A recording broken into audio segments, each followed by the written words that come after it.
Welcome to the No More Late Fees podcast. I'm Jackie. And I'm Danielle, and we're just two best friends and ex-Blockbuster employees rewatching some of the best and worst movies from the late 90s and early 2000s. This week, we're talking about the 1995 psychological crime thriller Seven with our guest Simone Bria of the RoleCall Pod, because I'm from Boston. Welcome back, ladies. Hello. Thank you for hello us. there. Yes.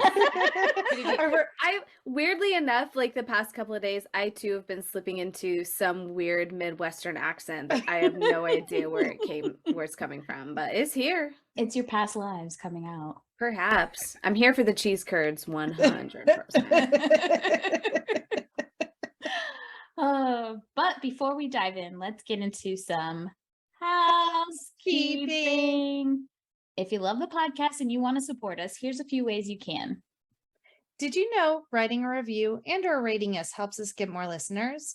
If you want to be featured and help us grow, head to Apple, Spotify, Podchasers, Good Pods, or your favorite podcast platform and leave us a review.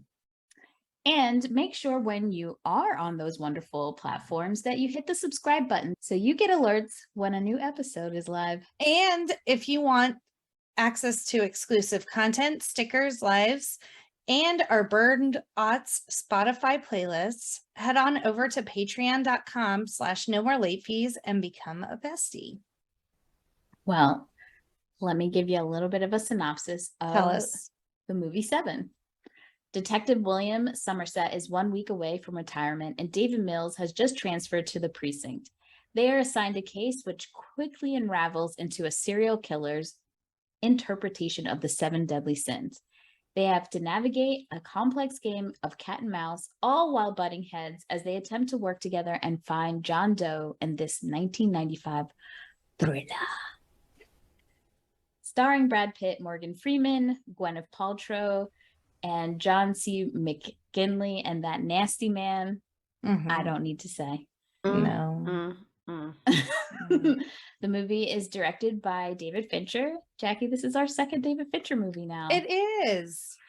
And it was written by Andrew Kevin Walker, and you can find it on Netflix currently. But before we start, let's get into our ratings rewind. So you know the drill. Before we get into the movie, we'll reveal the rating our Y2K versions of ourselves would give. Then at the end, we'll see if our current selves agree with our initial rating. Our scale consists of would buy it again. The best, would play on repeat. 5-day rental. Would watch again. 2-day rental. Okay, but nothing to write home about. And same-day rental.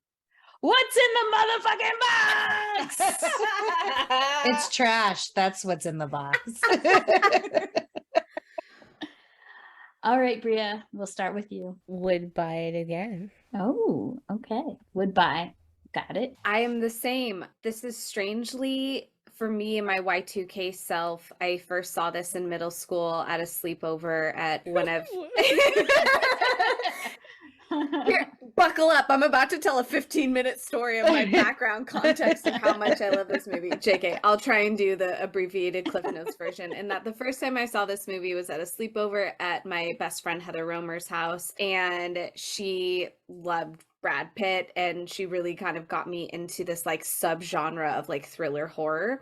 And then this strangely became a like comfort movie for us to fall asleep into. So basically the routine would go, one of us would spend the night at each other's houses over the weekend. We would like stay up late. We'd be like, oh, just like put it on 7, and then we'd crash watching it. And then one of us would wake up in the middle of the night to the DVD like loop of the background music and then turn the TV on, which inspired me to buy it. So I am a buy it, love it, have it. It's on the shelf. It's a would buy. I think I have it upstairs. If I don't have it now, I know I did buy it originally. My Y2K self, at least. Same, would buy it. This was one of the movies kind of spurned for me a love of physics. Like this really got me into, like you said, Simone, like Bone Collector, totally my jam. Like anything that was like detective forensics, totally got into Patricia Cornwell, her books about like the body farm and like finding out there's a place where like people put dead bodies and see how they decompose in like various elements and stuff like that. Totally into all of that. And if I wasn't terrible in math and therefore like science, like forensics for a hot minute was like at the top of my list for a career. Yes. I'll give you CSI at most. Yeah. Body parts. I felt like I can go down that train too of just like being really into movies like this, but I made a fatal mistake. So I read the book Kiss the Girls. Never again. That movie. I should. Yeah, the book is 10 times better than the movie. I had to sleep on the floor in my parents' room for like almost a week because it was a mind fuck. The guy was in the air conditioning vents stalking this woman pretty much and wearing garbage bags. It was never again. And then the funny thing is Morgan Freeman ended up playing a guy in that book and that movie. So I was just like, yeah, I feel like unbeknownst to me, like this is like kind of his wheelhouse. I feel yeah, yeah, bread and butter. So good. Yeah, Danielle, tell us about the box office. Okie dokie. So this movie's budget was $33 million. Damn. And it made $327.3 million worldwide. That is a lot of cheddar. It is. It made $13 million opening weekend, and it spent 4 consecutive weeks at the top of the US box office charts. It was also the 7th highest grossing film of 1995, and it was included on your boy Lil Raj's great movies list. He gave it 4 stars, baby, because I checked. I was like, I want to know what Lil Raj thinks about this movie. I wore my Lil Raj shirt with pride at the airport, and I was very excited about it. I love to see people's faces when they're trying to like walk by and be like, what? Who that white man on that girl's chest? This little rogue. Oh yeah, as my dad would say, I have the sticker on the back of my car, which has always been like a forbidden no. We were never allowed to put like stickers or magnets, but I was like, you know what? This is my car. I'm gonna put it there. This is my podcast. So when I have like a roll call on one side and the Lil Raj on the other side, my dad's like, "Who's Lil Rogue?" That's his rapper name. My money don't jiggle jiggle. It falls. I like to see you wiggle wiggle. Did you draw that? What is that? Oh, this was our design, but the sticker was so big that it couldn't fit on my water bottle, and so it's on my like little note taking. That's so cute. I love that. I could say that the big difference of watching this movie now in comparison to how I felt back then, I think when I was younger, I was very much a Brad, a very much a date. His name's David in the movie. Now a bitch old, and I'm very much a William. Okay, like I remember just thinking like, yeah, Brad, yeah, when I was watching it originally, and now it's like, sit your ass down and shut up. Listen to your elders now. Just be flapping them lips the whole goddamn movie. He came in with some real like bro-y frat pit bull energy in this movie. Yeah. Yes. Also, one of my initial thoughts as I started watching, because like when you watch a David Fincher movie, it's very much a David Fincher movie in the visuals. No doubt about it. And I never thought about it before I saw the Batman movie that came out. But now that I've seen it, I was like, oh my God, they should have totally had David Fincher make a Batman movie. Because I think like the tone, he very much gets Gotham, that's for sure. You know? I think that this was set in Gotham because it was no city rainy named. Well, when they said upstate, I know it could be a lot of other states, but that felt very New York to me. Yeah. Because that's how we talk about everybody else who lives in New York. If you don't live in the city, you live on the islands or you live upstate. Like that's it. you know. And a lot of this was actually filmed in Los Angeles, but David Fincher was really specific on where he wanted to film. So like places like Koreatown, maybe a little bit more like run down. And it did rain, I think, on like the first day of shooting, but then after that they decided to bring in the rain, like the water machine, machines or something. and they were working overtime Yeah, for they sure were. in this movie, but he was trying to have it set in some kind of like indistinct East Coast little village. Did that bother anyone else? Like, was anyone else like, when they go name this city? Like, that's all I was doing the whole fucking movie. I was like, okay, maybe I missed it. I said, you know what? At one It's point, because you wanted it to be New York. You were like, just tell me it's New York and stop playing these games. But I said, you know what? Jackie will answer it. Jackie will answer. She always knows. She always knows. And the truth is, like, they made it so the police badges didn't have a city name on it. There were no license plate. They made it indescript on purpose. It's highly assumed that it's supposed to be New York, but it's purposely left nameless. Also, like, the end scene to me is very California. Yeah. Like, Yes. I could go on a walk and it looks like that, like in my neighborhood. So that did not look like New York. No. yeah. That looked like the plains of Kansas. Like Totally. they were in a completely different location. And I know like New York can be really dirty, but not that grimy. Like there's a mixture, you know, like it was grimy everywhere. I feel like that was just the 90s of it all. Yeah. Because I thought about that. I was like, like even like the offices and stuff in like his apartment, and you know they had moved so they weren't unpacked, but I was just like, it just looks like really lived in, you know, like everywhere, and very tactile. And now everything's so like minimal or clean, like with stuff that like I'm like, you couldn't really make this now unless your intention was to make it look like this. Like, it did feel very 90s. And that scene where they find John Doe's apartment, that apartment was not New York. It's long. It's very long, but the hallways weren't narrow enough. Like all of those buildings, like we don't have space like that. Yeah. It was a big apartment. Yeah. The hallways outside of the apartment were really big, like wide, and our buildings are not like that. So I was just like, yeah, that's LA. But you trying to be New York. I wonder if that was a budget thing. Like, why not just shoot it on the East Coast in the city or in a city? It's just we got to get David Fincher on and ask him some questions. Well, this was actually a huge jump for Fincher's career, because the movie he did prior was Aliens 3, which was kind of a flop. And is that the one with Winona Ryder? I don't know off the top of my head. I don't know either.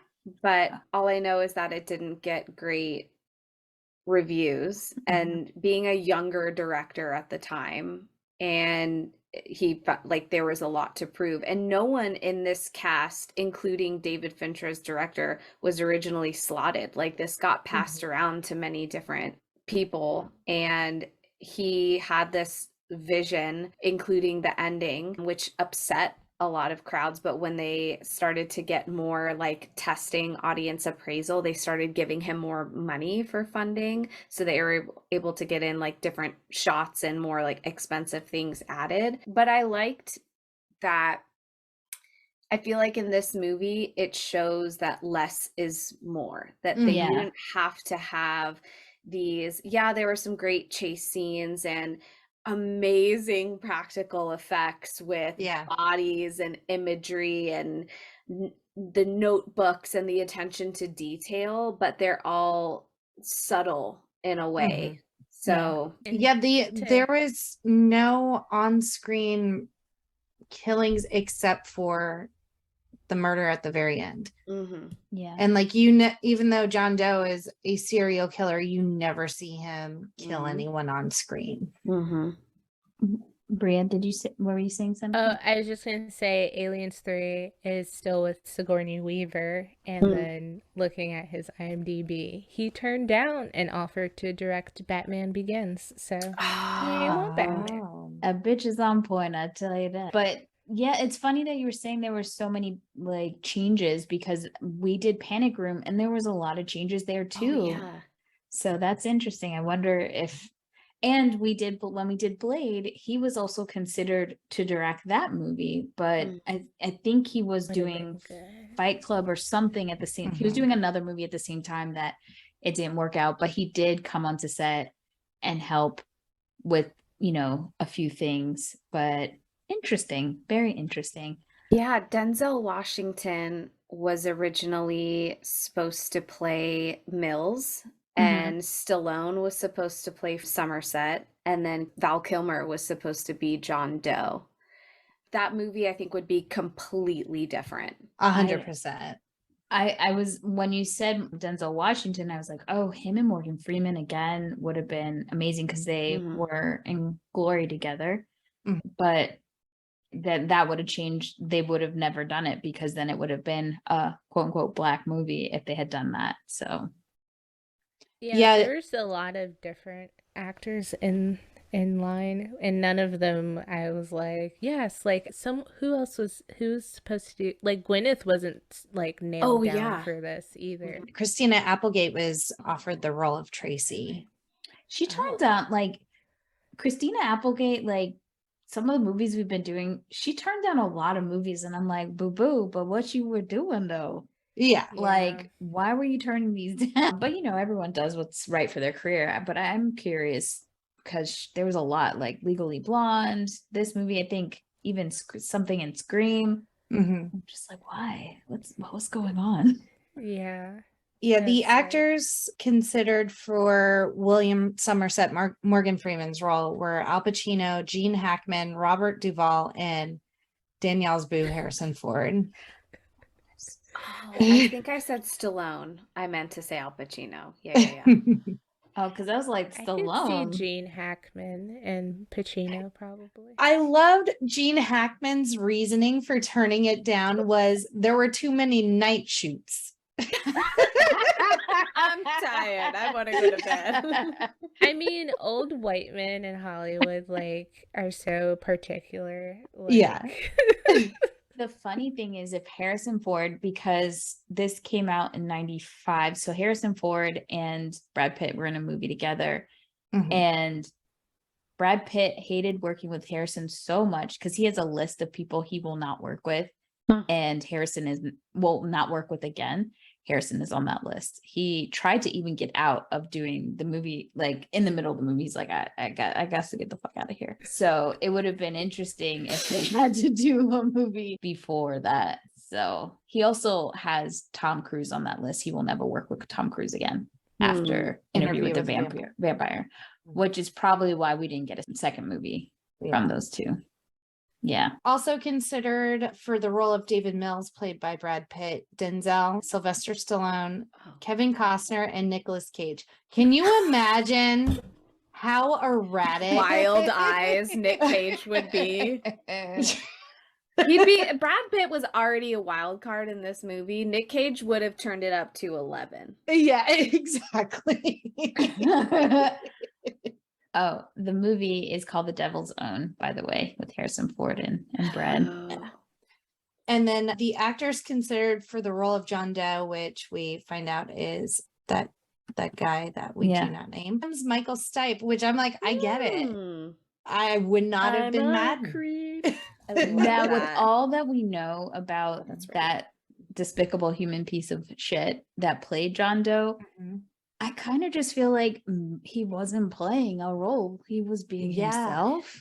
Oh, it was unsettlingly terrifying. Yeah. And creepy. And marketing for that role was also pretty smart on Fincher's behalf, that they left his name out of the opening credits. It was a pretty big reveal. About 30 minutes left of the movie is when we see his whole face. And then he was also out of like the press and all of that stuff. So it was a big surprise to the audience. Which is really, really smart. I love when they do stuff like that. I love when, like with Drew Barrymore in Scream, you know, you get a big actor and you kill them off right away. I love when you don't know what's going to happen. Or one of my other favorites is Donnie Wahlberg in The Sixth Sense. Yeah. Like, Every time I'm like, I forget there's a Wahlberg in this movie. I'm like, let me get my to rewatch The glasses. Sixth Is Sense. that a new kid on the block? In his tidy whities, like just shivering in the bathroom. I'm gonna get that man some clothes. It's the same thing with Luke Perry in Fifth Element. Yeah. Every time I'm like, oh yeah, you're in one scene and then never seen again. You do, Luke Perry. The other actors considered for the role of John Doe, aside from Michael Stipe, were R. Lee Ermey. And like Fincher like said like he had a hard time with R. Lee's audition because he was so unsympathetic, and he's like, this is not a sympathetic character in the least, but he was so like militant and drill sergeant about it. It was just like you didn't get the range of like the psychosis and like dedication to this John Doe, he had charisma about him, so you could get how he was able to con and fool and play all the people that he hurt and killed, but also the way that he could kind of blend in, right? Like he did, like if you saw him, you wouldn't remember him. You know, he did really well with that. And like you said, just having that short time on screen, he still ate it up. He didn't hate you, but he ate it up. I know. Yeah, I feel like you have to have nuance, like as a serial killer person character. Like there has to be like some kind of like underneath layer of like sickness, and not so much like very outward aggression or anger or anything. Yeah. And that guy just looks mad. I feel like Anthony Hopkins, obviously, Edward Norton could do it. Just people that will surprise you. Either way. Oh boy. Should we get into this? Yes. This movie. So Morgan Freeman plays William. Why can't I think of his last name now? I want to say with Thatcher, but I already know Somerset. Right. Thank you. Plays William Somerset. He's a hardened detective. He's seen everything, has been in this like city of just crime and murder for way too long, and he is going to retire. So the countdown starts on Monday, and it's his last 7 days as a detective. Which is it's pretty cool because they use 7 a few times in the movie, kind of playing interchangeably with each other. Yeah. And that it was the 7th highest grossing movie in 95. I was like, what a stat. I'm holding on to my stone because I do believe numerology is like a real thing. And that is some creepy shit that it's, and it's since, Get the juju right. Yeah. So we also meet David Mills, who is played by Brad Pitt. He has requested a transfer into the city. We find out a little later on his wife Tracy comes with him. They were high school sweethearts. She was a 5th grade teacher, but quit and is looking into schools. But I think, frankly, the schools scare her. That's what I thought. If I may, Gwyneth Paltrow is basically admitting that she doesn't care about inner city youth. She goes, the conditions here are so horrible. Like, I can't be burdened by these Title I schools. Exactly. Michelle Pfeiffer in Dangerous Minds, she is not. Yeah. It's interesting because if you think about, when you look at this movie, I feel like there's maybe 2 female speaking roles. One is just a random cop that finds some evidence and has a conversation with Brad Pitt.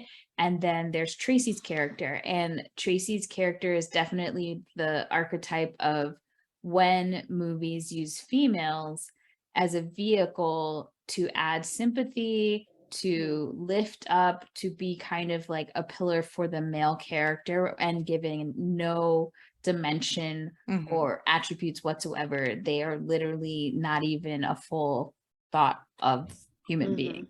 And I would say Tracy 100% falls into that category. Well, Brad Pitt, in an interview, he said that like her character is important because she's the sunshine of the film. Like they were asking about her casting. And so definitely, I feel like they know that, unfortunately. They knew what they were doing. So we do see during the opening credits, David Fincher does a really good job like setting the scene of like the mind of a serial killer. He has all of these composition book manifestos that John Doe is writing in. We see him cutting off his fingerprints. Like, obviously, this dude is committed and should be committed. With the musical overlay of the 9 Inch Nails song. Yes. I'll bring you closer to God. Oh, so creepy. I think like even the backstories and like his notebooks, I really remember, I think on the DVD extras, and I could be wrong, there were kind of like some breakdowns of the sins and stuff. It was giving very much 13 Ghosts, the amount of background that we got. I could be wrong, but that's what I feel like I remember that. Well, and Somerset does read an excerpt in the middle of the movie, and it's just like how John Doe, it was very much Dexter vibes. Like, like Unhinged. I can't, and like I can't relate to any other human on earth, and so I just laugh in their face type thing. Dexter wishes, dark passenger, smassenger. This dude was way like deep in like. So they are dispatched to this location. They find this morbidly obese gentleman face down in a plate of spaghetti. The cop that they meet, the amount of times he like reiterates that he's face down in a plate of spaghetti, I'm like, dude, I think we get it. Like, I feel like that's what, if I had a list of the worst ways for me to personally die, it's in that nasty ass spaghetti. I do not like spaghetti. So that would be a tragic ending on my part. Jackie, if they said that they found me in a plate of spaghetti, you already know foul play. She would never. She would never. The chef does not prepare spaghetti. So, and there's like very much concern that he's not actually dead. Like they just are like, did you confirm he's dead? And they're like, he's face down in a plate of spaghetti. He's dead. I'm like, why is this conversation happening right now? Is this where this isn't where they meet though, is it? No. Didn't they meet as partners somewhere else? I don't remember. This is where my notes take me. Okay. I believe there's a scene where the two meet as partners, and because I think I just feel like their first like case that they worked together, and we can see the like old school way of approaching, or the methodical way of the approach, and then they met before this though, because by the time they get to this scene, there's like that's where Brad Pitt's character David is asking all the patrolman all these questions, and Williams is like, shut the fuck up, like what? You're already ready to be combative with this guy, and there's no reason for it. Like, where do you think this is gonna go? He was like, I'm wondering where the second part of that conversation was going to go. I only asked because I was like, I remember they already knew each other, that they're having this shorthand, and he's already starting to get irritated because David doesn't shut the fuck up. and doesn't. he's touching everything. Like, if you see a bucket under the table, why are you putting your whole face in that?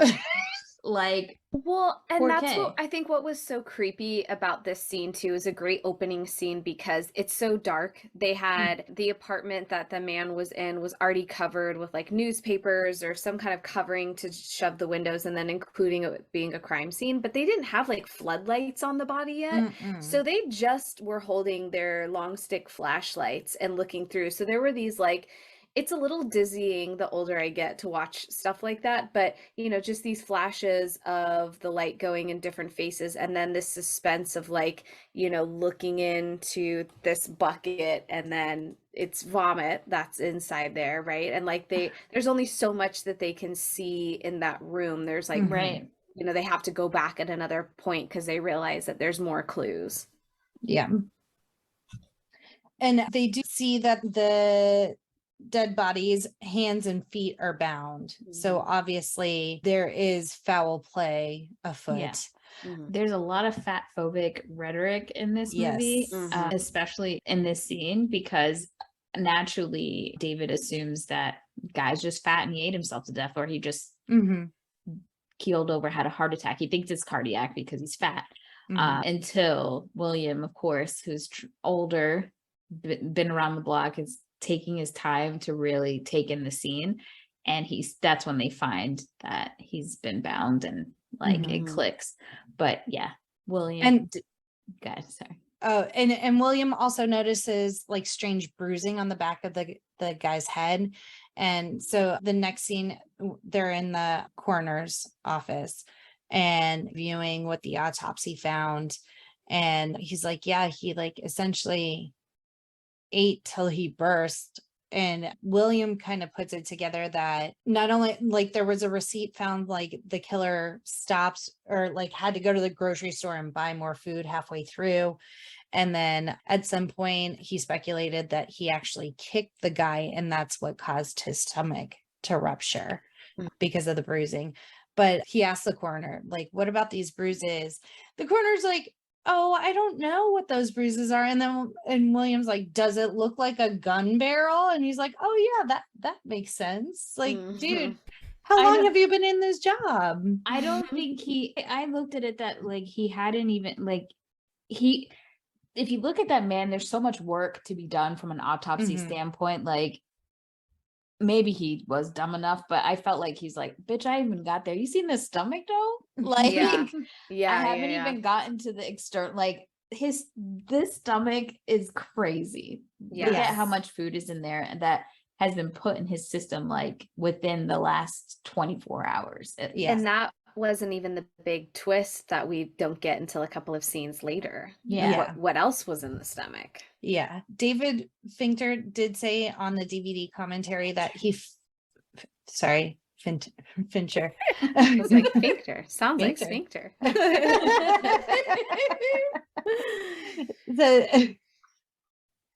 David Fincher did say on the DVD commentary that he felt bad for the actor who had to wear all of the hot, heavy gluttony prosthetics.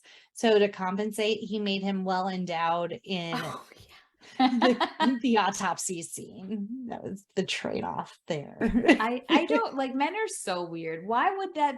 I'm hot. Like, I'm like profusely sweating in this fucking situation. And so you don't give me more money, but I'm happy because my fake dick in the movie where I'm dead is big. Okay. Yep. At least the guy who was bound negotiated some money. And then like as they're going through the autopsy, William's been around the block enough to know like this is only the beginning. Like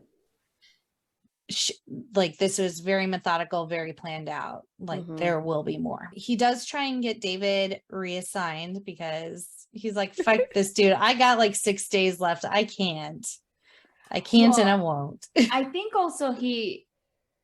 he's also like kind of protective because although David has been a detective for a while, he has not worked in X city, and he's not up to par for like, I think William gets a gut feeling that this isn't just like the everyday homicide situation. So he doesn't think he can handle it, pretty much.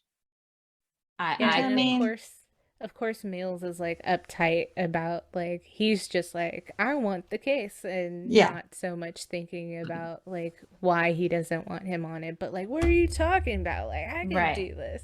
It's just like slow down, frat boy. Like, But Yeah. I liked how Brad was able to play, because that could have, you know, I know Yeah. when people are watching the movie, they might not see the dynamics, but it could have come off a little racist if he came at it in a different way. He was very bro-y about it, and like teenage kid like about it, and that was like grandpa dad situation versus yeah. you can't tell me what to do because, you know, I don't know. Yeah. I just felt like the way that he did it was good. Which makes me think if like Denzel and like Pacino or like it was switched racially, like how if that would have been the same or if it would have came off like that, like where it's like, okay, why don't you want this black guy on this case? Like, Right. Exactly. William never used words like kid or boy or anything like that, but I could see like an Al Pacino or someone saying that to a younger guy regardless of race, and it for a black person that would be like a big no, you Yeah. cannot call me boy, you cannot call me kid, like it's not coming off right. So Yeah. it would have been really different. I'm glad this is the way it came out. So now we are at Tuesday. A high-profile defense attorney has been found in his office. And again, David's lack of awareness for a crime scene. Like he just like marches in and sits in the dude's chair. He walks through like the blood. I was like, who let him walk in? Like who's letting him do this by himself? Yeah, he got he real should have been in sloppy. Bad Boys. And No disregard. that whole scene, like there's blood everywhere, but unlike the first scene, we see Greed laid out on the carpet in blood. And at one point, David sees a picture of the district attorney's wife, but like she has like circles, like almost like glasses around her eyes in blood. So But he thinks nothing of it. Like he's like, oh. Yeah, he doesn't interview her till like way later. yeah, not till he talks it through with William. Yeah.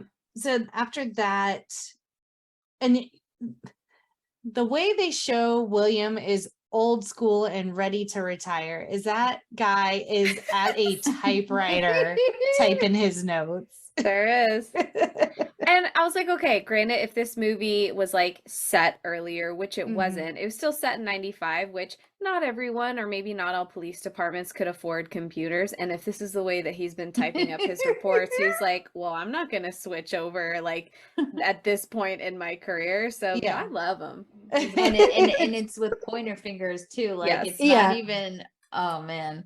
I was like, is this a joke?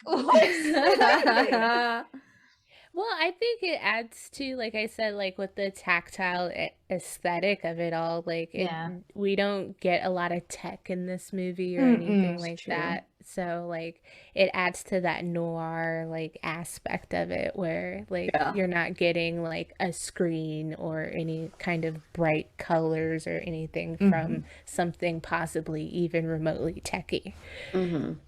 And David Fincher, that's what he was going for. His goal was to make a black and white movie in color. So I think, poetic. right?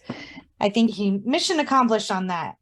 Great job. So this is when someone comes in and they're like, hey, found these in the dead dude's stomach, and hand William a jar. So he takes them out and he's looking at them. And then the next scene is when they're returning to the crime scene to try and figure out, because he's like, this is deliberate. And so obviously the killer is leaving us breadcrumbs. We have to figure this out.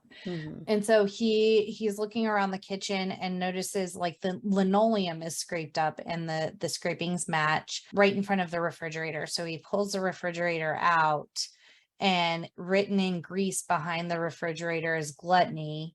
And then there's a note also pinned to the wall. So William knows enough to know, like, okay, these are two of the 7 deadly sins. Like, now we have kind of a theme. Yes. I love the breadcrumb too, because like I would not. I would like, I don't know where the fuck these things came from. Or I would have been like, oh, I found him. They go in the linoleum floor. Yeah. Like, I wouldn't have thought about moving the fridge over.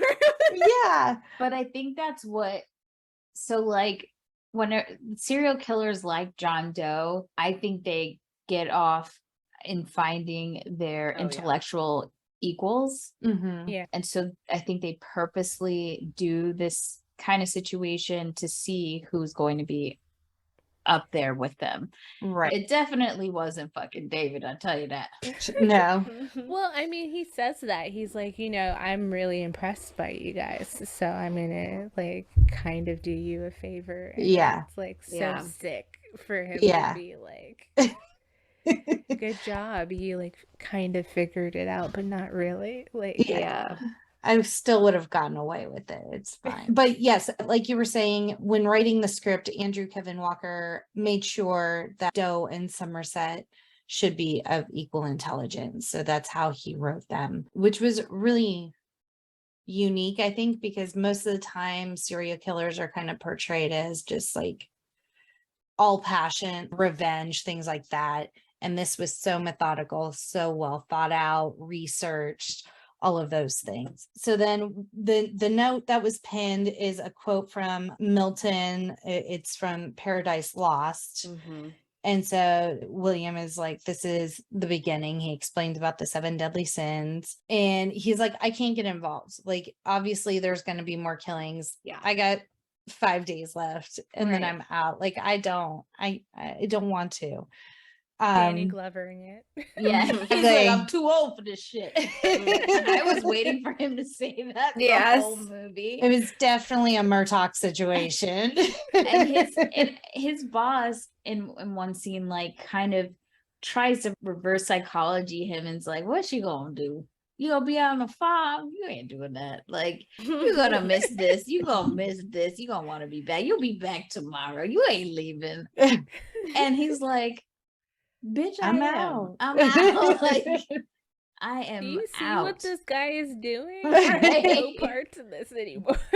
I don't know how people who work in this kind of industry live. I have bad nightmares watching a movie like this. I could not imagine smelling the dead bodies, seeing the dead bodies, and like just about going about my day, going to have lunch. There's just no, I couldn't do it.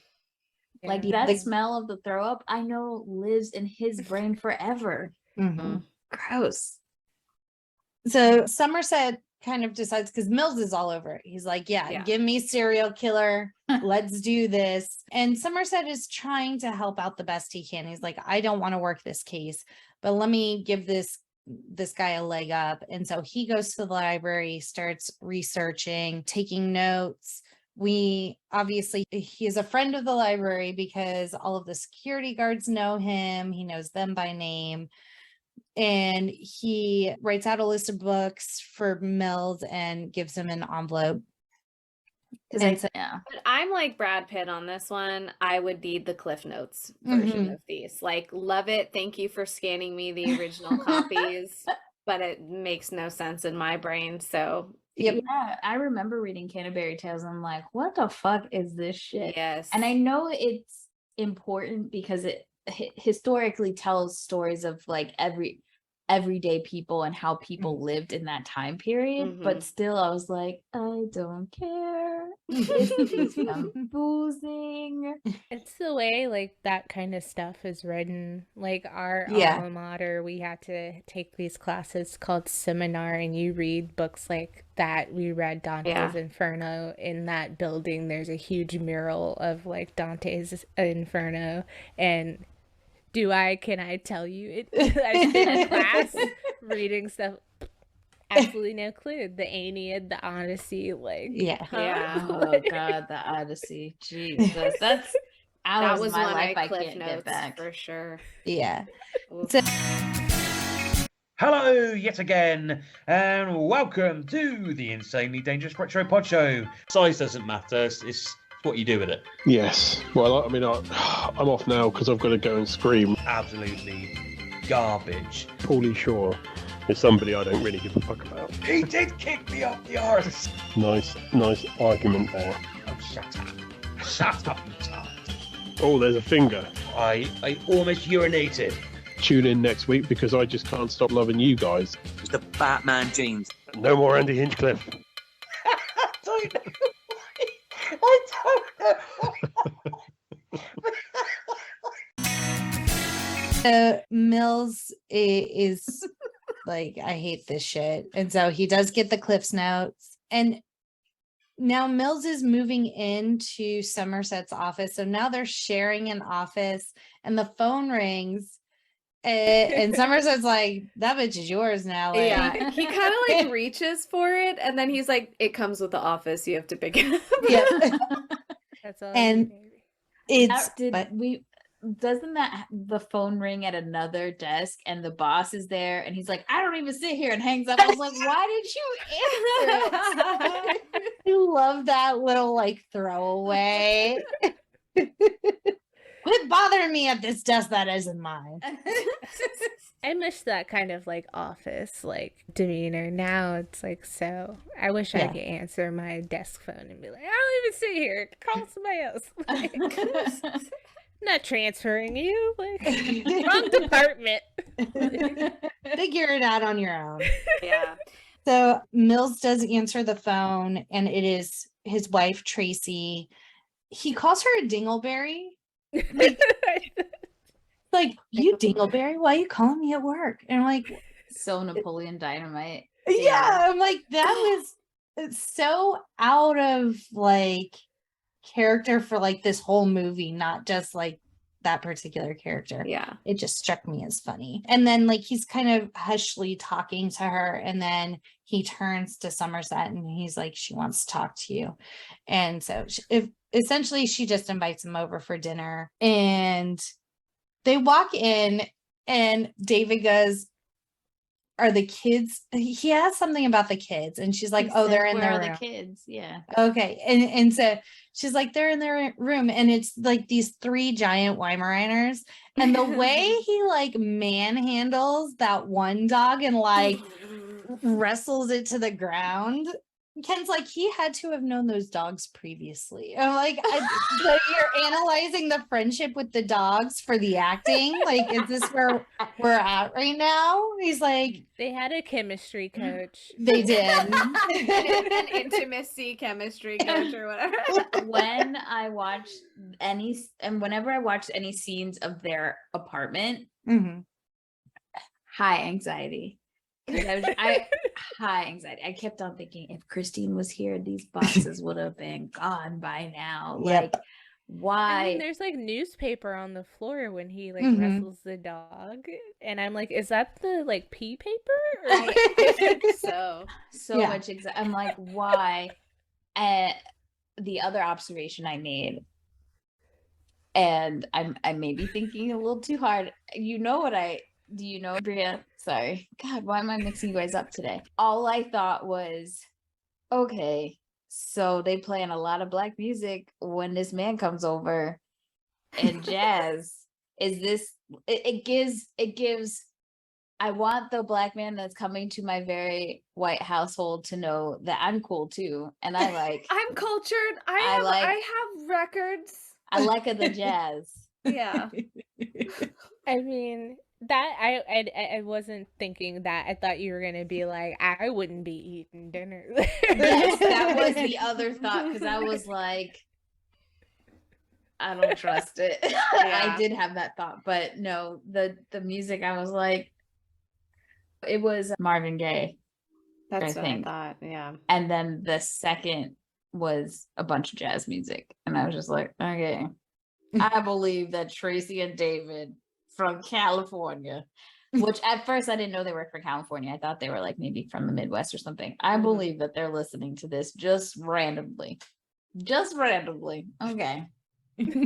Now, see, would have been a different vibe if she played Tupac's California Love when he walked in. I want to know what they had for dinner. That was I think it was like, spaghetti. God I damn. thought this I saw movie. mashed potatoes. Was it mashed potatoes? It was, yeah, with, Okay.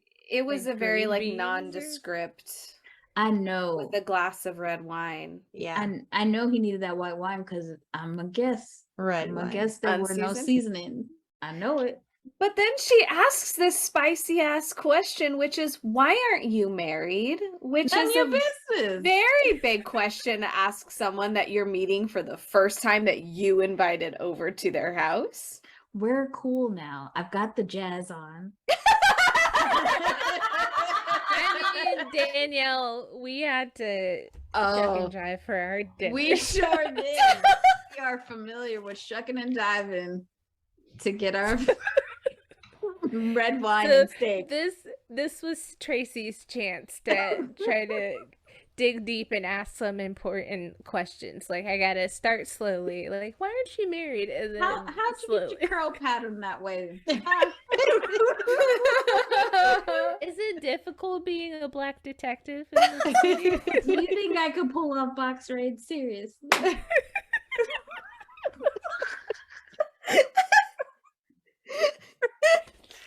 Now I just wouldn't No.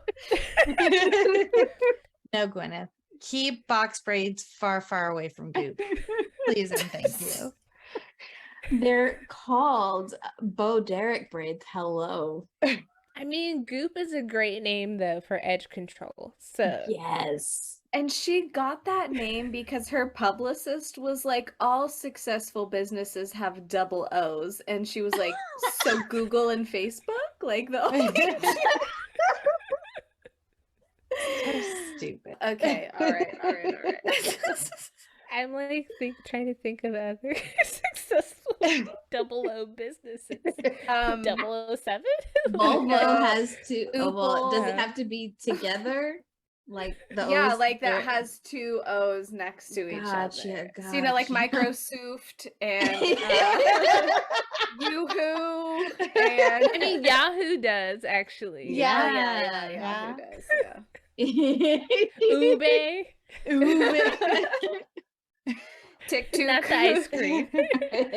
Oople. Yeah, Oopal.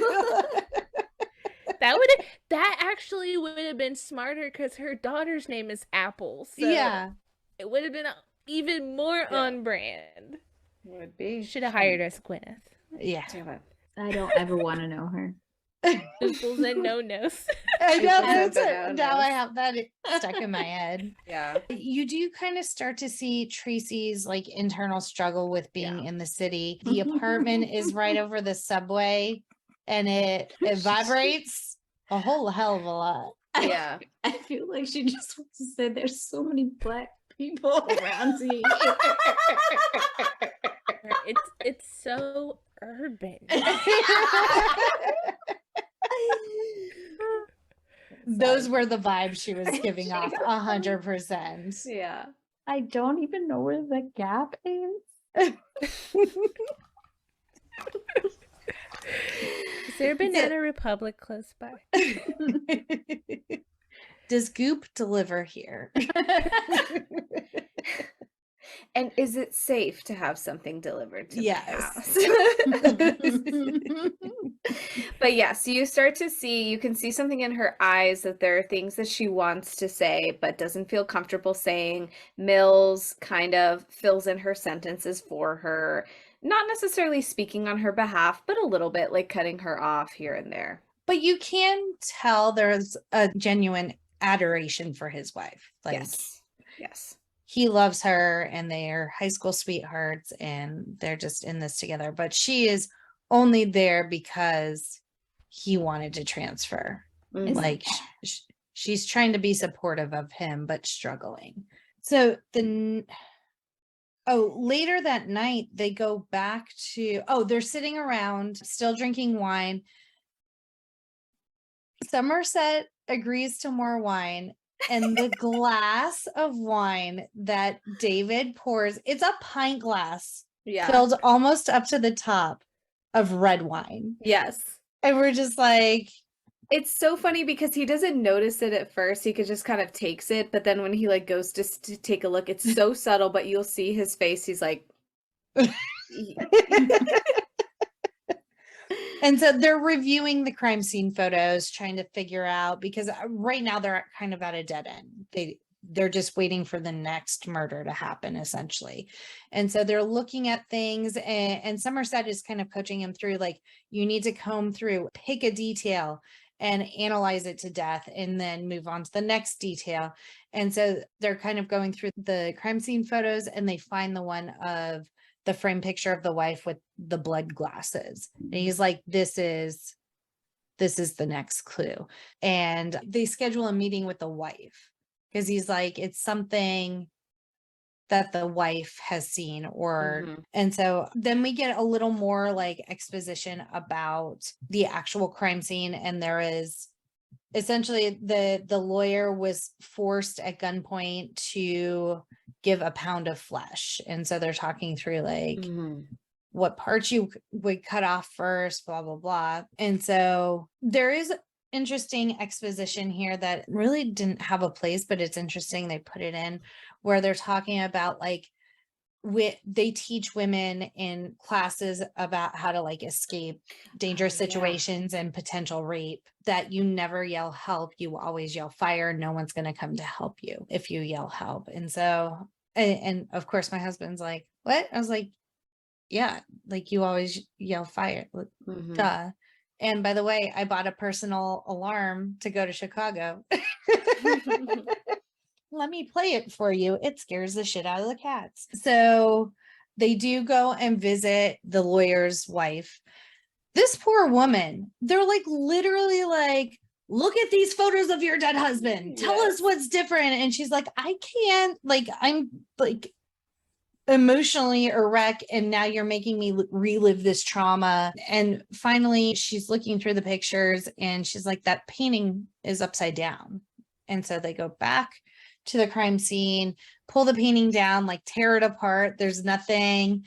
And then Somerset gets up and starts dusting the wall, and there's fingerprints on the wall, and it spells out me. So they're like, oh shit, here's the next clue. They take the fingerprints, run them through the scanner. The guy who plays this, like the fingerprint scanner tech, is Morgan Freeman's son. Oh, so that was a little tidbit that they threw in there. Now it is Thursday. They finally got a hit on the fingerprints, and they explain that it's a person who has had a long history of mental illness, and he was actually Gould, the lawyer, was represented him and got him off on rape charges. And so they go to this guy's apartment, they bust in. The thrill and buildup of this scene is what makes this one of my favorite movies. Yeah. Because the way that Howard Shore, I think, is the one that does the music for this. And, you know, you get your kind of like cheesy-ish, like cop overlay music, but then you get scenes like this where it builds, because it's not just Somerset and Mills. They have fucking the SWAT team with them. And SWAT teams they're kind of rude, because they're like, we're going to go first, because they think that these are the fingerprints of the killer. Right. And there's so many amazing red herrings. Like this was one of my favorite scenes when I was younger, because it's this true moment where it makes you just go, wait, what the fuck? What the fuck? What the fuck? Like just so many WTFs building off of each other. Yeah. And they go in, and this whole apartment building is in disarray. It's not a well-maintained apartment building. And they go in, and there's just air fresheners, like the little pine air fresheners hung everywhere. And so you're already like, oh, what the fuck next? Like we already got guy in spaghetti, and we got guy who had to cut flesh off of his own body. So they go into the very back room, and they find a corpse in quotes on the bed, and they're like, okay, they're trying to process what's happening, and then he gasps for air, and all of the actors that play the SWAT team, they were not informed that that was an actual actor and that was going to happen. They thought it was just a dummy in the bed, and so all of their reactions are real, like, what the fuck. And so as they investigate more, they find a box of Polaroids, and it's like a Polaroid, like essentially per day or every other day. They're hand dated for an entire year. So it shows like when the guy was first strapped to the bed. And it's like, he's been catheterized, he's been fed just enough to keep like sustain him. He has bed sores that he has antibiotics so that they don't get infected. Like, this is a very, very methodical, slow process of torture for someone to be able to do. And so obviously we're dealing with sloth, and as they're kind of in the hallway trying to talk through what's happening, there's this photographer that shows up, and he's like trying to take pictures, and Brad Pitt's kind of yelling like, get the fuck out of here, how did they know to get here so quickly? And Somerset is pretty much like, there's moles in the police department, like police officers are paid off all the time for a bunch of different shit. And so now we're in the hospital. They've moved Sloth to the hospital. He's chewed off his own tongue, likely he's incapacitated, and they're like, we're just waiting for him to die. Like, there's no bringing him back from this trauma. And then Tracy calls William, and she's like, hey, I know this is weird, but can you meet me tomorrow? I just need someone to talk to. And so of course he's like a decent guy, so he goes in, and I thought this was I thought this was weird. I could tell he thought it was weird. Yeah.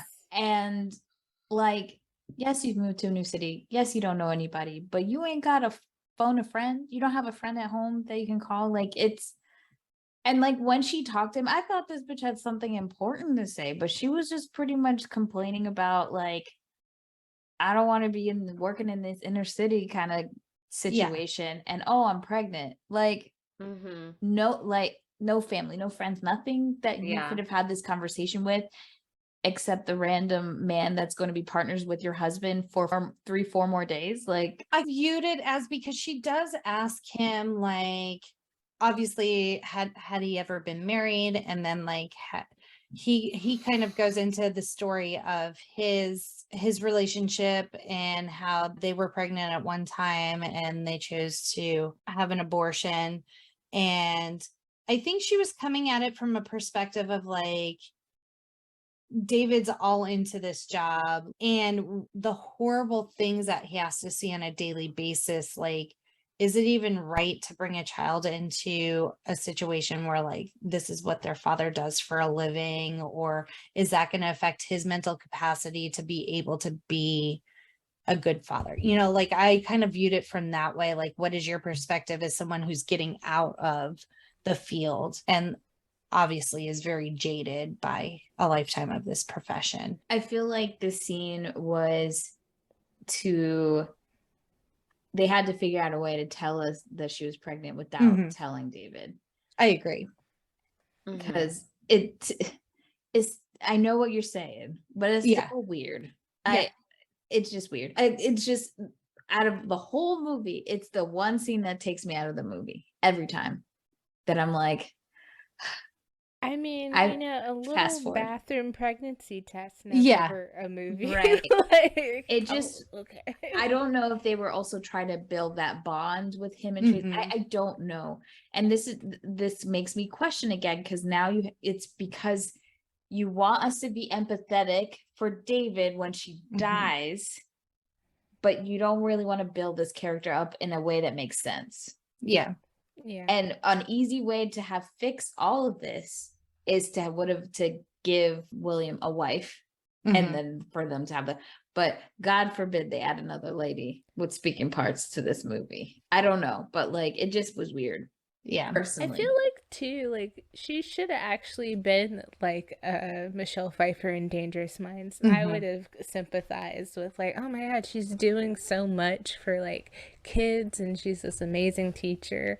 And I know in this scene, like she talks about the schools, I think kind of in reference to also like, do I want to have a kid here and have them go to these not so great schools, which is also like a privilege. But like, if she would have, I don't know, it's just hard to still sympathize with the Gwyneth Paltrow of it all. Yeah. Now of like her, what happens, like it's still not enough. Like, Yeah. So they do some research into sloths. I feel bad calling him sloth,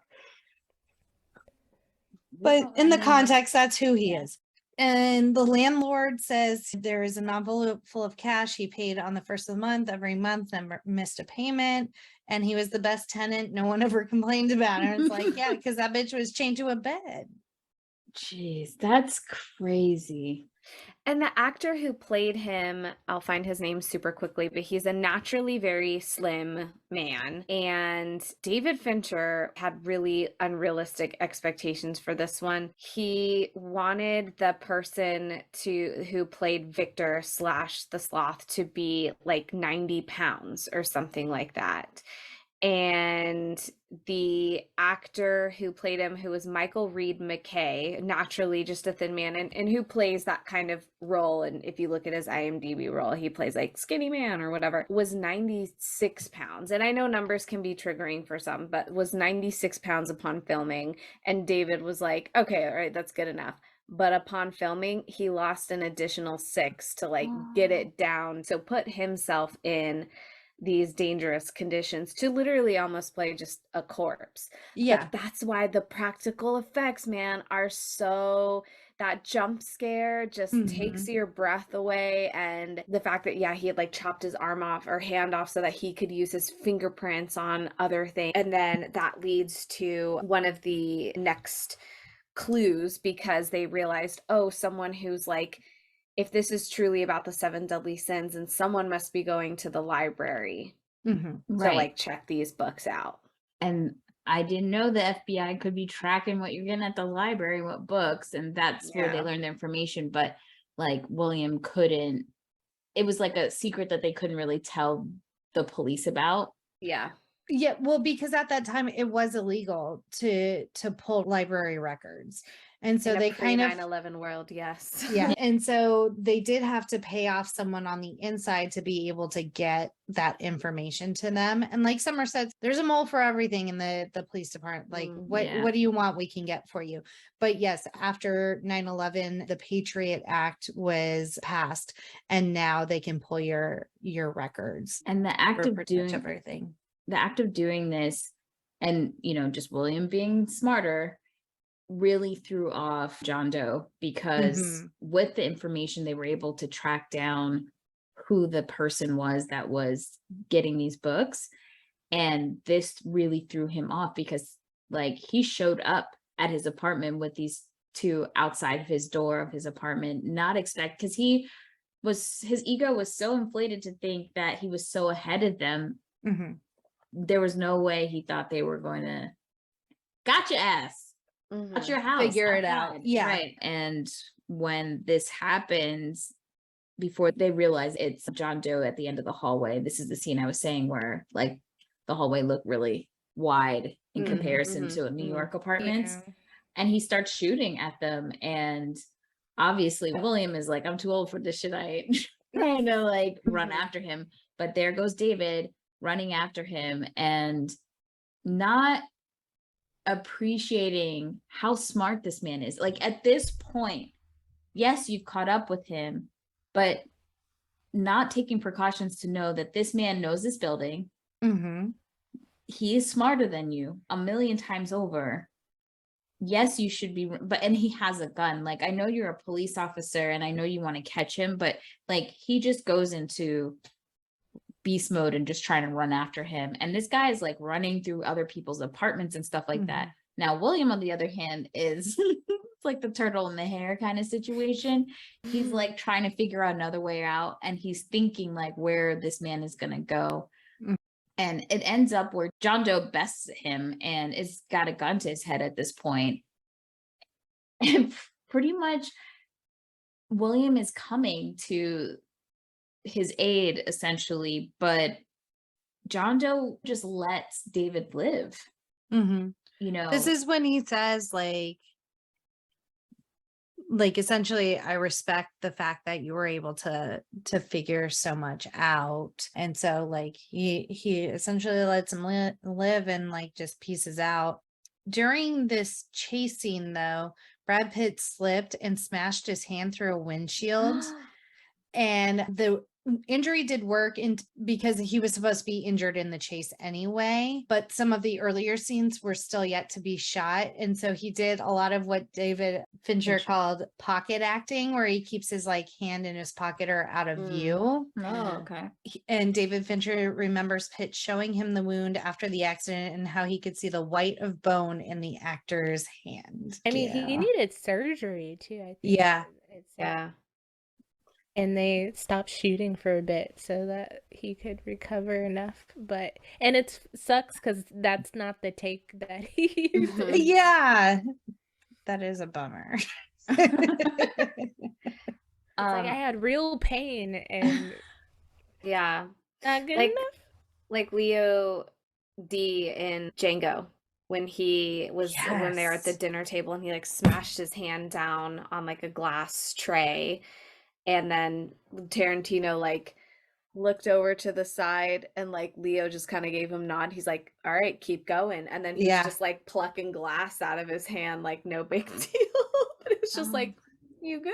All right, keep going. I think this scene too is interesting because it shows you that John Doe wants to continue to play this game. He finds them as really good adversaries, but also that the methodical way in which he kills, I feel like killing David would have thrown off the entire thing that he has built. Yeah. So that was another reason why he didn't do it.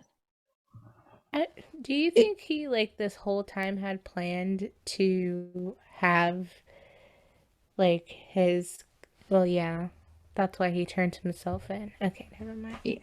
And it's like this huge like almost like Rube Goldberg device is like, well, I need the detectives to do this so then I can do the next part. And it was such an intricate dance between John Doe and David and William. And so yeah, like he wasn't ready for the David to be fully involved yet, so he let him go. But I think in this moment, the fact that they found him, that he has to rush things. He rushes, but I don't think that David's wife maybe was included in this whole plan in the beginning, but because they get involved and kind of throw him off, he includes them as a way. See, that's what I was gonna ask. I was like, do you think he planned this whole time to like involve them in his like? Probably not them specifically. He probably was looking for a husband and wife to target. It just so happens David kind of fit the bill. Yeah. And so he went with it. David's pissed. And so he's like, let's get into that fucker's apartment. Let's do this. Like David is very passionate, but in all the wrong fucking ways. Yeah. So and William is trying to tell him he will get off for all of these crimes if we go in there right now. We have no probable cause. We have to find some way to prove that we need to get into this apartment. And David's like, yeah, you're right. And then fucking bust the door down. And so they go in and it's just serial killer paradise. There is a single like bed that looks like it's straight out of like a 1940s hospital. And it has a neon cross above it. Like it's very Gotham. Just serial Yeah. killer. Serial killer chic is this whole apartment. And this is where they find all of those composition books with like his life manifesto in it. And so those are all real. It took something over like hundreds of hours, several months, and they had a I think. Yeah, there's like a research team where they're like, how should we make these look? And so they like looked at different serial killer handwriting, and they thought that the best one would be something that's like super teeny tiny, fits all in one page, but then just rambles. It has no meaning. They're not in no particular chronological order. And it got me thinking, you know, I was someone who kept a pretty stable journal from like elementary school throughout middle and high school. Did y'all ever just like open up a piece of paper and write down every single thought that went into your head? Like, have you ever tried that type of writing before? no. Yes. I when I look at my diary, and I was never committed, like I don't know what the fuck I was talking about, but usually when I did write something, it was very much about something that was traumatic, or like I was very upset about. That seemed to be serial killer composition notebook. I mean, I might be, because I also write really small and the double in the line. So when I saw that, I was hold it closer to you. There you go. Oh. So when I saw that, I was like, that IMDb fact was like a little too close to home. So yeah, just those props alone cost $15,000. Oh my god! I wonder, but that has to include like man hours. Yeah, like, probably. and stuff. Yeah. And I wonder how many people they had like do it, or if it was just like one person who just had like hand cramps for 2 months. Insane. I think But a lot of it was the same too. Like it was the same like section, just repeated. So now they're still going through the apartment, and William just sits down for some light reading, and he's just browsing through these composition books. Meanwhile, David is still making his way through the apartment, and he stumbles upon a dark room. For those who don't know what a dark room is our pictures used to have to be taken on film and then developed and then enlarged on paper. It was a process, and you had to do it all in the dark or with a red light shining. And so he goes in, and some of the photographs of the victims are hanging up, drying in the dark room.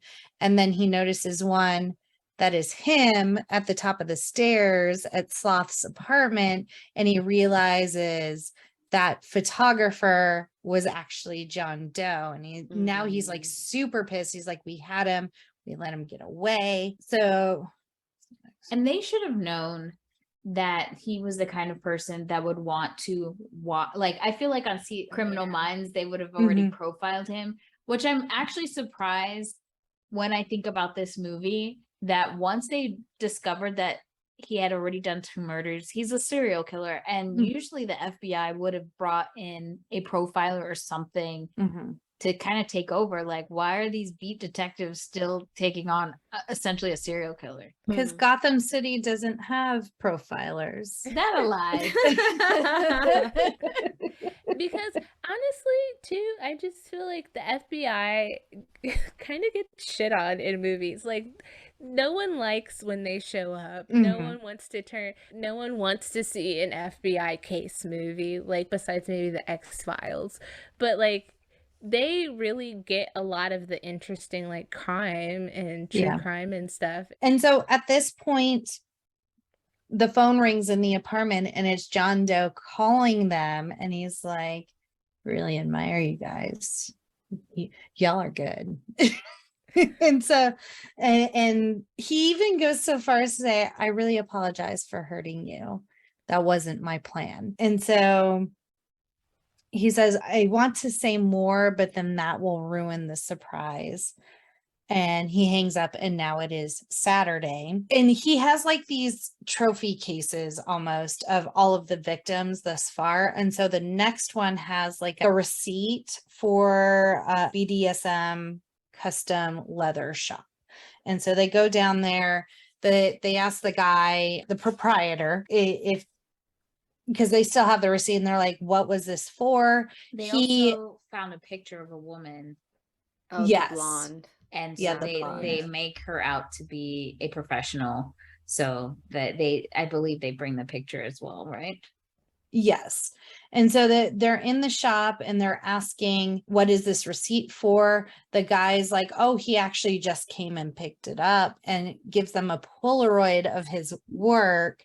And you don't see it right away, but like their reactions are like, what in the actual fuck? And they're like, Yeah. and you made this? Like, he asked for this and you made this? He's like, yeah, I've made way worse. Like, people are just like fucking sick. And so they like walk out, and the dude's like, can I have my Polaroid back? And they like completely ignore him. And it's about this time, I think someone else comes in and is like, hey, we found the blonde. And now we find it's like this underground sex Club.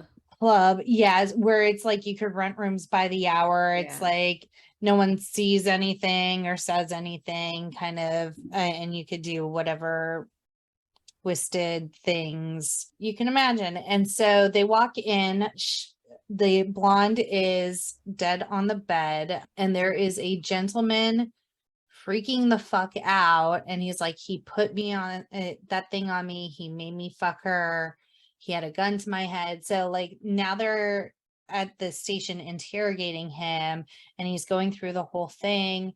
And then we see a picture of what it was, and it was a strap on, but it had like a knife instead of like a dildo. I want to say, out of all of these deaths, This the fucked up one. this was the one Mhm. that made my vagina hurt.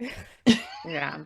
This is the opposite of the boyo-yoing effect. This makes me want to just clamp right up. Yeah. Yeah. So now both Mills and Somerset are home, and you can tell this is really starting to affect them now. And the even keeled Somerset, he like falls asleep to a metronome, and he ends up chucking her across the room.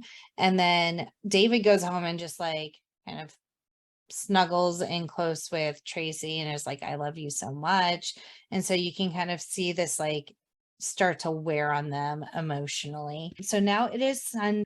There is a 911 call that comes in, and he says, I've gone and done it again. And so they arrive on the scene. I'm sure he gives more information. And now we are at Pride, and it is a woman, obviously a very beautiful woman. She has a bottle of sleeping pills super glued to one hand and a phone super glued to the other. And her face has just been completely slashed and mutilated. And they're like, it looks like he gave her the choice: either call for help and be horribly disfigured for the rest of your life, or take these sleeping pills and just kind of end it. And I guess she chose the latter. And he even completely cut off her nose and was like, you cut off your nose to spite your face. You took sleeping pills to die rather than live. All slashed That's up. fucked up. Like that. Yeah. I mean, I know people get killed for being pretty all the time, like, you know, guys who target women, but like, damn. There's some point in between these things where somebody tells David from the precinct that his wife has called and get an answer machine or whatever. Like he had been out late. He's been gone for what? Like he says that she's probably worried or whatever. And I feel like this is the moment in the movie where we know that, like, after we've watched the movie, we know that phone call was when John Doe is probably with her at some point and is making her call him. And he is not. He's so wrapped up in the case that he probably had a chance to, you know. So the next scene is they're at the precinct and this dude walks in covered in blood with all his fingers bandaged, and he turns himself in and he requests to speak to his lawyer. And Somerset's like, he's not finished. Like, this doesn't make sense. There's still two more. He is not finished. What is he playing at? And so then there's a scene with his lawyer who's speaking on John Doe's behalf, where he's like, so these are the terms my client has agreed to. There are two more bodies. He will take you to them, but it has to be today at 6 p.m. Like, there's all these parameters set up. And he's like, and if you don't agree, you'll never find the bodies. And he'll plead insanity and he'll probably get off. And so they go back and forth discussing the options. And they said the blood that was on him was from cutting his fingerprints off, from the woman from Pride, and a third unidentified person. So that confirms what he's saying, that there are more victims. So now they're getting ready to drive him out. And he says, I will only go with Somerset and Mills. No one else can go. And so they're prepping, they're like shaving their chest, getting ready for the wires. And they're actually like, this is the scene where they bond. Ironically enough, they like have finally come to terms with their relationship. And now they're in the car and there's a helicopter following them. But once they get to the final location, it's kind of like there's all these like antenna towers or whatever, so the helicopter can't get really close to where they are, but they're following them on the drive out to the plains of Kansas. And so there's a lot of exposition in this scene where it's just kind of going back and forth, and John Doe is so baiting David into everything he's saying, and David's just kind of mouthing off like, what makes you special? And John Doe's like, I'm irrelevant. Like, it doesn't matter who I am. And so then David feeds into that, like, 2 months from now, no one's gonna know who you are. David's talking that shit. And William, if you notice in comparison, is very quiet and only asks questions when he finds that John Doe has kind of put his guard down, because he is going back and forth with David, where he learns something about John Doe that he can like kind of segue into it. And David just should shut the fuck up this whole time. And again, this goes back to when I initially watched this movie when I was younger, I never had these feelings. I was just like in it, you know, but now that I'm older, it's just like a child. It feels like something my younger brother would do, arguing with something like, shut up. Like, you're not going to win this. I could see what you can't see kind of thing, because of age and wisdom and experience. And I love that being able to watch this movie, it is one of the examples of really seeing how I've changed through time and how the perspective of the movie changes for me because of having, you know, those experiences of life. And David being on my fucking nerves because he won't shut up. And William does kind of use those moments, like it comes up in like conversation, and William kind of pries and asks like, why did you choose these victims or whatever, or why did you choose to do this? And John Doe says, I didn't choose, I was chosen. And then William is like, it kind of seems strange that you're getting such enjoyment out of this if you're like going for true martyrdom. And I mean, John Doe calls it out. He's like, it'd be the same if like David was in a room like with me without any windows. Like, he's gonna get enjoyment out of beating the shit out of me. Like, it's the same thing. Like, I can be a martyr and still enjoy the process type thing. And and then he devolves into like, you're only alive because I chose not to kill you, so you should be thanking me every day. Blah blah blah. So he kind of gets up on his pedestal of like, I'm controlling all the strings right now. And so the other thing is, as they're like parking, and there's like this trailer out in the middle of nowhere, and on the road there's like a dead dog, and John Doe literally is like, I didn't do that. Yeah. I wonder if they put that in because in the original script, the one with Stallone, that it was going to be like their partner's dog's head or something like that in the box, and then they were like, no, it's got to be something. The stakes got to be higher than that. I don't know. I'm upset. White people be losing their shit about them dogs. Oh, for sure. For sure. I'm just saying that. Yeah. You might have people might have left the theaters like, can you believe they killed the dog? Anytime a dog dies in a movie, I'm outraged. But what's so clever about this part too is that, you know, by the time the like big reveal when John Doe turns himself in, we see who it is. We realize, holy shit, there's still like a half hour left of this movie. Yeah. What else can we really get here? They pull up to this Indio Valley, California desert, Kansas plains, and this trailer pops up. So they think, okay, someone's like, they're going to be ambushed, they're going to be whatever. And then they realize, okay, that actually has nothing to do with it. And then when John Doe goes, well, yeah, no, I didn't do that. And then this delivery truck comes down. It's not necessarily an ambush of people, but it's this like psychological ambush that we get hit with again to really make this fantastic ending. And the way that this last scene was shot with these uptight, really close in shots of everybody's face to see everybody's reaction and reveals and emotions, and the angles in which John Doe was shot and versus Mills was shot like up high, almost like looking down on us, on the audience. Like it's just so interesting. It's very well done. And so Somerset sees the delivery truck going.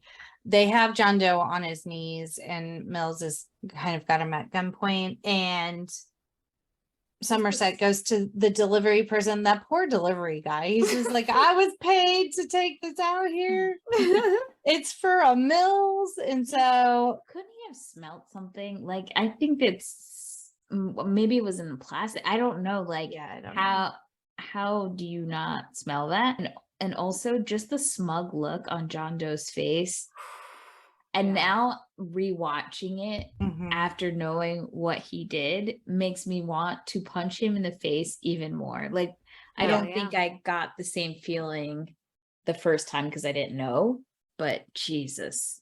Yeah. And so while Somerset is opening the box, John Doe is telling Mills, when I said I admired you, I meant what I said. I admired you and your pretty wife. I tried to play husband and I took her a souvenir, her pretty head. I envied your normal life. So essentially, John Doe is envy and David is potentially wrath, depending on how he reacts to the situation. And then he starts yelling to Somerset, what's in the box, and the range of emotions, like that's what stuck with me for as like since the first time I've watched this movie, just how David is processing what is happening, and then the internal conflict of like doing what's right as a person upholding the law versus a person of passion that is all of a sudden having to be vengeful of his wife. So like, I just think this scene for me is just so superbly acted. Oh yeah. And although it's funny to like, it is funny, the like what's in the box, but it's also like that true gut reaction is like, I don't know how to react. I'm internally panicking and I need to figure out what the fuck is going on. And so Somerset does confirm that her head is in the box. And when Somerset sees the head first, at like what he goes through when he sees it, and they're like, when you first watching it, they don't seem that far apart from each other. But when that scene happens, you realize that Somerset is way far away from where David is. And Somerset knows that he can't get to David in time because he knows, we already know, it's been established, David is a hothead on a normal day.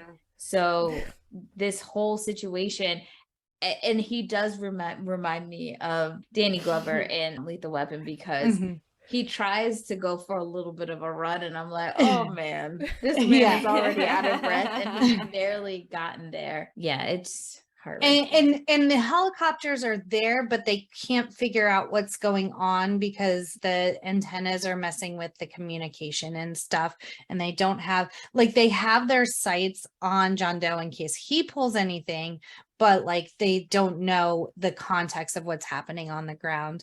And Somerset is trying to get to Mills, and he's yelling, if you kill him, he will win. Like, this is like, don't do it. And then there is like a very, very brief flash of Gwyneth Paltrow's face, and then Mills just starts shooting him. He so finishes and all his ammo. But for me personally, and I know it's easier for me to say because it's like not happening in real time, but I would be so vengeful that I know that I would not take the moment. I wouldn't want to just kill him right there. I would probably pretend everything I can get through it, get him in the car, get out of that desert, and then I'm knocking my partner out and I'm taking this motherfucker to a warehouse, and he's not going to go to jail. He is not going to get a quick few bullets. I'm going to pull his fingernails off. I'm going to cut his penis off. I'm going to slowly bleed him. I'm going to make him have live rats eating his flesh little by little. Like, I am going to make him suffer. There is no fucking way you're getting out that easy, partner. So you're still gonna fall in the trap of wrath? Hell yeah, just, like, I'm fine with that. I'm fine with that. But it's gonna be on my terms. I thought you were going Michelle Obama. Like, no, I'm sorry. Michelle and that bullshit. Sorry, Michelle. Love you to death. But this low and hot. Nah, I'm going lower. I'm going down cement basement, baby. Okay? Oh, is that the quote, when they go low, you go high kind of thing? Fuck that. I'm going lower.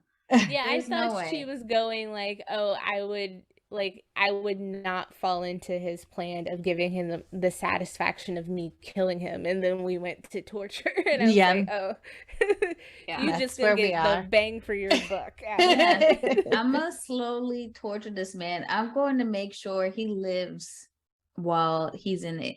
Pretty much what he did with Sloth, but worse. Yeah. You want to play these games? We play these games, no problem. If I'm gonna go to jail, I'm gonna go out in a blaze of glory, because there's no way. There you go. Yeah. One thing too is, like, on the ride there too, like, there's a point in their conversation where I want to call him Rusty from Ocean's 11. David he's like, oh, I'm gonna be there. I'm gonna be right next to you. And he's like, oh, I wouldn't want you to miss it. He's like, oh, I wouldn't. And I'm just like, oh my God, like, you have no clue. Like, you don't know what's about to happen. So then we see Mills in the back of a cop car, and Somerset is kind of like, he doesn't know what to do. Like, he's just like, and so the cops do say, we'll take care of him. And Somerset says, like, essentially give him whatever he needs. And then they ask him, where will you be? And he says, I'll be around. So it seems like he may be reconsidering retirement. That would be the perfect time. That's all solved. I'm retiring, but I will be around for Mills. If he wants to get a beer. Yeah. He's gonna be writing him letters and visiting him. Like, going to his, he's starting his 12 monkeys round, you know? Like, that's true. He's not getting, like, mentally, I don't even know how you get through something like that. No. Yeah. You're done. And then there is a quote, the world is a fine place and worth fighting for. I agree with the second part. Yeah. And that is me up. I was like, So, like you were saying, early versions of the movie, they contemplated replacing the head with a dog's head.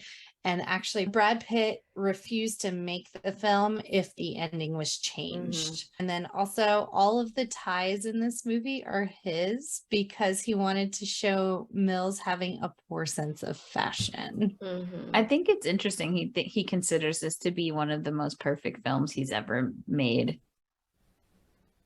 I mean, he annoyed the shit out of me in this movie, but it is a really good movie. It is. It was voted the 8th scariest film of all time by Entertainment Weekly, which I guess maybe I'm not reactionary in certain horror movie genres in the same way other people are, but I didn't ever find it scary. I just thought it was really interesting. Agreed. I think it can be scary. I probably will not sleep comfortably at night because this movie reminds you that there are so many sick individuals in this world and that this stuff that happened in this movie was not just like, oh, it's a movie, like it couldn't like these things or the way that these people died, most likely someone did this to someone else. And I think those kind of things kind of like live in your head, which probably is scarier than a horror film because you know that's like fake. This is real. Yeah. And I always say that like true crime to me is way scarier. Like, I mean, I used to like listen to the podcast, watch the shows and stuff too, like people, but now like I've had some personal trauma and I'm just like, this is like not fun.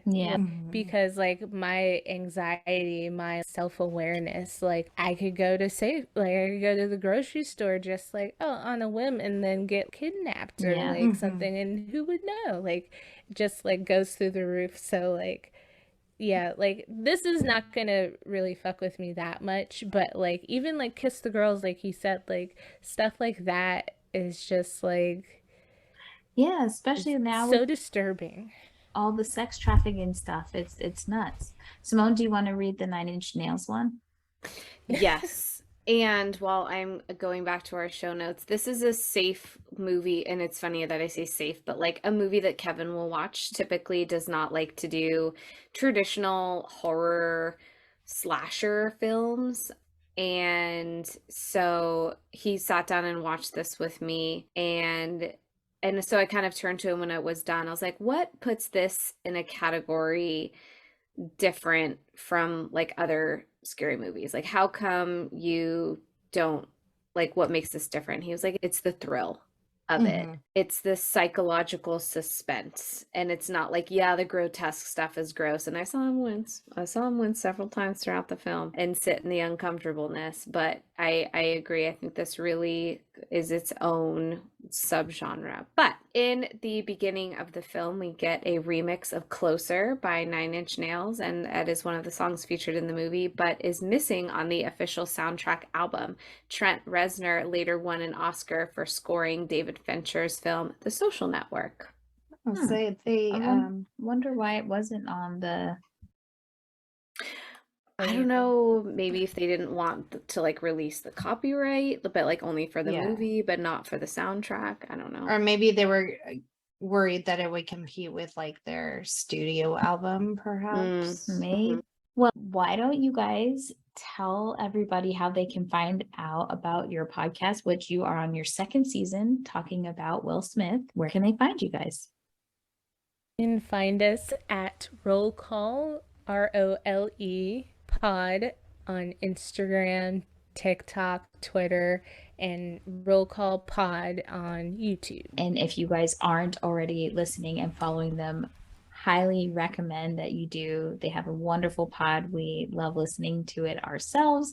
We've been featured twice so far. Their Hancock episode from season 2, and we joined them for The Boy Next Door for season 1, where they featured J-Lo. It is a very funny episode. The movie is not supposed to be a comedy, but we found it to be. I keep on having flashbacks of me, like, because I watched that at Bria's house. We had a little sleepover, and I was like Bowser stomping in the corner, just like, these things.